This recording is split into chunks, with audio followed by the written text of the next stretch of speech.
ಒಂದೊಂದು ಅಕ್ಷರಕ್ಕೆ ಒಂದೊಂದು ಫಲ ಇದೆಯಂತೆ. ಏನದು? ರಕಾರೋಚ್ಚಾರ ಮಾತ್ರೇಣ ರಾಘವೇಂದ್ರಾಯ ನಮಃ ಅನ್ನೋ ಕಡೆ ರಾ ಅಂದ್ವಿ ಅಂದ್ರೆ ರೋಗ ಹಾನಿರ್ನ ಸಂಶಯ, ನಮ್ಮ ರೋಗಗಳೆಲ್ಲ ಹೋಗತ್ತಂತೆ. ರಾ ಅಂತ ರಾಯರ ಹೆಸರನ್ನ ಕರೆದ್ರೆ ರಾಯರಂತಾರೆ ನಮ್ಮಲ್ಲಿರೋ ರೋಗವನ್ನೆಲ್ಲ ಬೈಟಕ್ ರಾ ಅಂತಾರಂತೆ. ಆಚೆ ಬಾ, ರೋಗ ಹಾನಿರ್ನ ಸಂಶಯ. ಯಾಕೆಂದ್ರೆ ರಾ ಇದೆಯಲ್ಲ ಅದು ಅಗ್ನಿಬೀಜ. ರಮ್ ರಮ್ ರಮ್ ರಮ್ ರಮ್ ಅಂದ್ರೆ ನಮ್ಮಲ್ಲಿರುವ ಪಾಪವನ್ನ ಸುಡತ್ತೆ. ಈ ರೋಗಗಳಿಗೆಲ್ಲ ಮೂಲ ಕಾರಣ ಜನ್ಮಾಂತರದಲ್ಲಿ ಮಾಡಿದ ಪಾಪ. ಪೂರ್ವ ಜನ್ಮ ಕೃತಂ ಪಾಪಂ ವ್ಯಾಧಿ ರೂಪೇಣ ಪೀಡ್ಯತೆ. ರೋಗ ಬಂದ ಮೇಲೆ ಅನ್ನೋದಕ್ಕಿಂತ ದಿನ ಅನ್ನೋದು ಒಳ್ಳೇದು. Prevention is better than cure ಅಂತ ಹೇಳಿ ರಾ ಅಂದ್ರೆ ರೋಗವನ್ನ ಪರಿಹಾರ ಮಾಡತ್ತಂತೆ.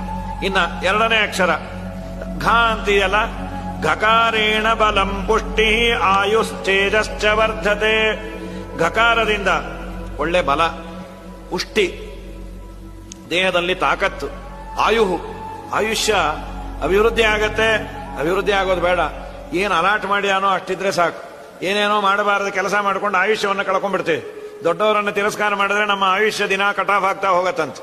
ಅದು ಮಾಡಿರ್ತೀವಿ, ಬೇಕಾದಷ್ಟು ಮಾಡಿರ್ತೀವಿ. ತಂದೆ ತಾಯಿ ಹಿರಿಯರು ಗುರುಗಳು ಅವ್ರಿಗೇನು ಬರುತ್ತೆ ಇವ್ರಿಗೇನು ಬರುತ್ತೆ ಅಂದಿರ್ತೀವಲ್ಲ, ಅದೆಲ್ಲ ನಮ್ಮ ಆಯುಷ್ಯಗೆ ಪ್ರತಿಬಂಧಕ.